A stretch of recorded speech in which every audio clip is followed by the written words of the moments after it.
छुक छुक छुक छुक रेल चले, छुक छुक रेल चले। तड़ तड़ तड़ आवाज करके पटरी के ऊपर चलती रहे। हरी झंडी को देखते ही धीरे धीरे चलने लगे। लाल झंडा देखते ही रुक के हो जाती है खड़ी।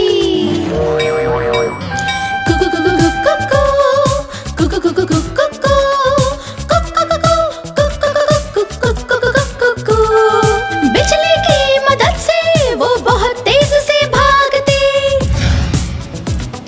चीनू चिट्टी पप्पू ने इस सफर के मजे लिए। ये रेलगाड़ी सबको बड़े